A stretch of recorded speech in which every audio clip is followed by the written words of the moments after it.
ನಾನು ಚುನಾವಣಾ ಕ್ಯಾಂಪೇನ್ ನಲ್ಲಿ ಮನೆ ಮನೆಗೆ ಹೋಗ್ಬೇಕಾದ್ರೆ ಒಂದೊಂದು ಏರಿಯಾದಲ್ಲಿ ಒಂದೊಂದು ಸಮಸ್ಯೆ ಇದೆ. ನಾನು 2 PA ಗಳನ್ನ ಅಪಾಯಿಂಟ್ ಮಾಡ್ಕೊಂಡಿದ್ದೇನೆ.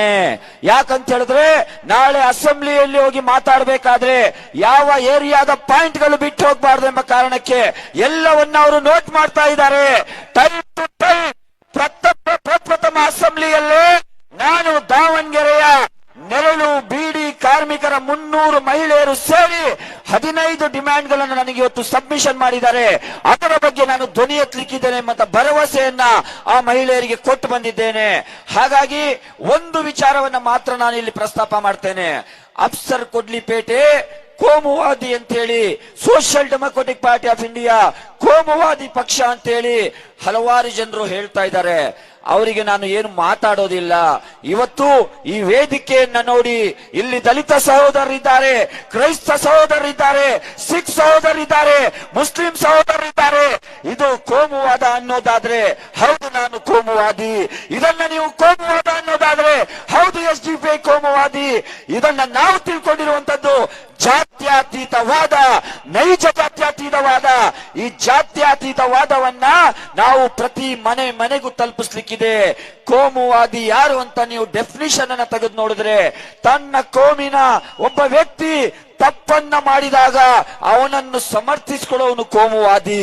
ಇವತ್ತು ಇದೇ ಪ್ರದೇಶ, ಇದೇ ಸ್ಥಳದಲ್ಲಿ ನಡೆದಂತಹ ಒಂದು ವೇದಿಕೆಯಲ್ಲಿ ನನ್ನದೇ ಸಮುದಾಯದ ಒಬ್ಬ MLA ಬಂದು ತಪ್ಪುಗಳನ್ನ ಮಾತಾಡಬೇಕಾದ್ರೆ ಅದನ್ನ ಖಡಾಖಂಡಿತವಾಗಿ ಅದು ತಪ್ಪು ಅಂತೇಳಿ ಹೇಳಿದ್ದು ಇದೇ ಅಫ್ಸರ್ ಕೊಡ್ಲಿಪೇಟೆ. ಅವನು ಹೇಗೆ ಕೋಮುವಾದಿ ಆಗ್ಲಿಕ್ಕೆ ಸಾಧ್ಯ? ನನ್ನ ಕೋಮಿನವನಾಗಿರಲಿ, ನನ್ನ ಸಮಾಜದವನಾಗಿರಲಿ, ಅವನು ತಪ್ಪನ್ನ ಹೇಳಿದಾಗ ಧೈರ್ಯದಿಂದ ಅದು ತಪ್ಪು ಅಂತ ಹೇಳುವಂತದ್ದಿದೆಯಲ್ಲ, ಇದು ಕೋಮುವಾದ ಅಲ್ಲ. ಅವನನ್ನ ತಪ್ಪನ್ನ ಸಮರ್ಥಿಸಿಕೊಳ್ಳೋದು ಕೋಮುವಾದ. ಹಾಗಾಗಿ ಈ ಪ್ರದೇಶದಲ್ಲಿ ನಾವು ಏನು ಕಾರ್ಯಕ್ರಮವನ್ನು ಮಾಡ್ತಾ ಇದ್ದೇವೆ, ಈ ಪ್ರದೇಶಕ್ಕೆ ಒಂದು ಇತಿಹಾಸ ಇದೆ. 2023ನೇ ಇಸವಿಯಲ್ಲಿ ಈ ಪ್ರದೇಶದಲ್ಲಿ ಸುಮಾರು 300 ಮನೆಗಳಿತ್ತು. ಅದಕ್ಕೆ ಹೆಗಡೆ ನಗರ ಎಂಬಂತ ಹೆಸರಿತ್ತು. ಆ ಸಂದರ್ಭದಲ್ಲಿ ಈ ರಿಂಗ್ ರೋಡ್ ಏನಿದೆ, ಈ ಬೈಪಾಸ್ ರೋಡ್ ಅನ್ನ ಅಭಿವೃದ್ಧಿಯ ದೃಷ್ಟಿಯಿಂದ ಅವರನ್ನ ಇಲ್ಲಿಂದ ಒಕ್ಕಲೆಬ್ಬಿಸಲಾಗಿತ್ತು. ಆ ಒಕ್ಕಲೆಬ್ಬಿಸಿದಂತ ಸಂದರ್ಭದಲ್ಲಿ ಈ ರಿಜ್ವಾನ್ ಅರ್ಷದ್ ಆಗ್ಲಿ, ಸಲೀಂ ಅಹಮದ್ ಆಗ್ಲಿ, ಈ ಕ್ಯಾಬಿನೆಟ್ ಆಗ್ಲಿ ಇಲ್ಲಿಗೆ ಬಂದಿರಲಿಲ್ಲ. ಅವರ ಪರವಾಗಿ ಧ್ವನಿ ಎತ್ತಿದ್ದು ಯಾರು ಅಂತ ಹೇಳಿದ್ರೆ ಇದೇ ಅಫ್ಸರ್ ಕೊಡ್ಲಿಪೇಟೆ, ಇದೇ social democratic party of India. ಇದು ನನ್ನ ಮಾತಲ್ಲ, ಹೆಗಡೆ ನಗರದ ನಿರಾಶ್ರಿತರಿಗೆ ಹೋಗಿ ಕೇಳಿ. ಆಗ ನಾನು ವೋಟ್ ಇರಲಿಲ್ಲ, ಆಗ ಯಾವುದೇ ಚುನಾವಣೆ ಇರಲಿಲ್ಲ. ವೋಟಿಗಾಗಿ ನಾನು ಧ್ವನಿ ಎತ್ತಿದ್ದಲ್ಲ. ನಾನು ಅವರ ಮಾನವೀಯ ಹಕ್ಕುಗಳನ್ನ ಗೌರವಿಸಿ, ಅವರು ಕೂಡ ಮನುಷ್ಯರು, ಅವರು ಒಂದು ಗೌರವಯುತ ಬದುಕನ್ನ ಸಾಗಿಸ್ಬೇಕಂತೇಳಿ ನಾನು ಧ್ವನಿಯನ್ನೆತ್ತಿದ್ದೆ. ಮೊನ್ನೆ ಇವರನ್ನ ಇಲ್ಲಿಂದ ಏನು 10 ಕಿಲೋಮೀಟರ್ ದೂರದಲ್ಲಿ ಒಂದು ಕಾಡು ಪ್ರದೇಶದಲ್ಲಿ ಅವರಿಗೆ ಸ್ಥಳಾಂತರ ಮಾಡಿದ್ರು. ಅಲ್ಲಿಗೆ ಹೋದಾಗ ಆ ಮಹಿಳೆಯರಲ್ಲಿ ಕೇಳಿದೆ, ಈಗ ನಿಮ್ಮ ಜೀವನ ಪರಿಸ್ಥಿತಿ ಹೇಗಿದೆ?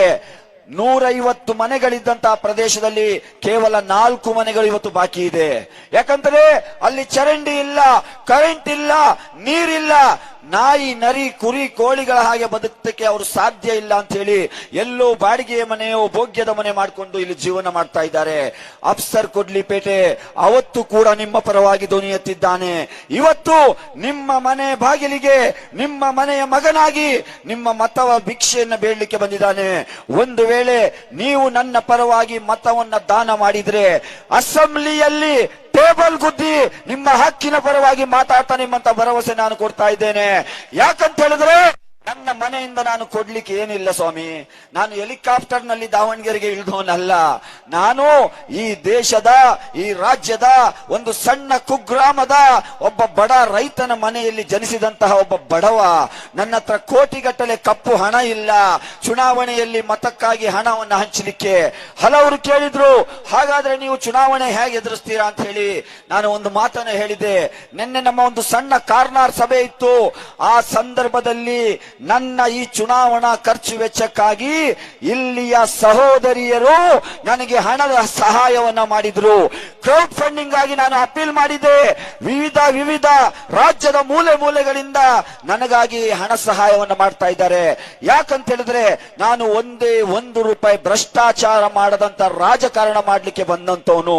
ಇವತ್ತು ನಿಮಗೆ ಮತಕ್ಕಾಗಿ ಹಣ ಕೊಟ್ರೆ ನಾಳೆ ನಮಗೆ ನೈತಿಕತೆ ಇರೋದಿಲ್ಲ. ಹಾಗಾಗಿ ಕೊನೆಯದಾಗಿ ಒಂದು ಮಾತನ್ನ ಹೇಳಿ ನನ್ನ ಮಾತಿಗೆ ವಿರಾಮ ಹಾಕ್ತೇನೆ. ಅಫ್ಸರ್ ಕೊಡ್ಲಿಪೇಟೆ ನಿಮ್ಮ ಮನೆಯ ಮಗನಾಗಿ ಈಗಾಗಲೇ ದಾವಣಗೆರೆಯ ಜನರ ಹೃದಯವನ್ನ ಗೆದ್ದಾಗಿದೆ. ಇನ್ನು ಬ್ಯಾಲೆಟ್ ಮುಖಾಂತರ 9ನೇ ತಾರೀಕು ಚುನಾವಣೆಯಲ್ಲಿ MLA ಆಗಿ ವಿಧಾನಸಭೆ ಪ್ರವೇಶಿಸುವಂತದ್ದು ಮಾತ್ರ ಬಾಕಿ. ಇದಕ್ಕೆ ನಿಮಗೆ ಸಾಕ್ಷಿ ಬೇಕಂತ ಹೇಳಿದ್ರೆ ಈ ದಾವಣಗೆರೆಯ ಏನು ಸ್ಟಾರ್ ಹೋಟೆಲ್ಗಳಿವೆ, ದೊಡ್ಡ ದೊಡ್ಡ ಲಾಡ್ಜಸ್ ಗಳಿವೆ, ಅಲ್ಲಿ ಹೋದ್ರೆ ನಿಮಗೆ ಅರ್ಥ ಆಗ್ತದೆ ಯಾವೆಲ್ಲ ಕ್ಯಾಬಿನೆಟ್ನ ಮಂತ್ರಿ ಮಹೋದಯರು SDP ಯನ್ನ ಸೋಲಿಸಲಿಕ್ಕೆ ತಮ್ಮ ಶಕ್ತಿಯನ್ನ ಹಾಕ್ತಾ ಇದ್ದಾರೆ.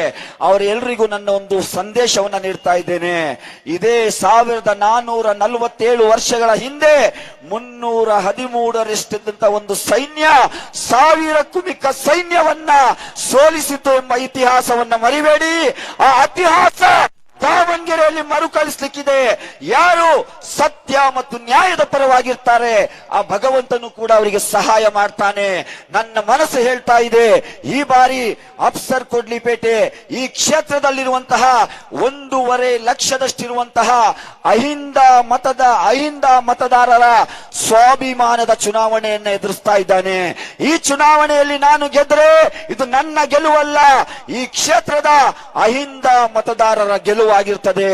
ಒಂದು ವೇಳೆ ಈ ಚುನಾವಣೆಯಲ್ಲಿ ನೀವು ಈ ಬಾರಿ SDP ಯನ್ನ ಬೆಂಬಲಿಸಲಿಲ್ಲ ಅಂತ ಹೇಳಿದ್ರೆ ಮತ್ತೆ 50 ವರ್ಷದ ರಾಜಕೀಯ ಗುಲಾಮತನಕ್ಕೆ ಹೋಗ್ಬೇಕಾಗುತ್ತೆ. ಕೊನೆಯಲ್ಲಿ ಒಂದು ಮಾತನ್ನ ಹೇಳಿ ನನ್ನ ಮಾತನ್ನಿಗೆ ವಿರಾಮ ಹಾಕ್ತೇನೆ.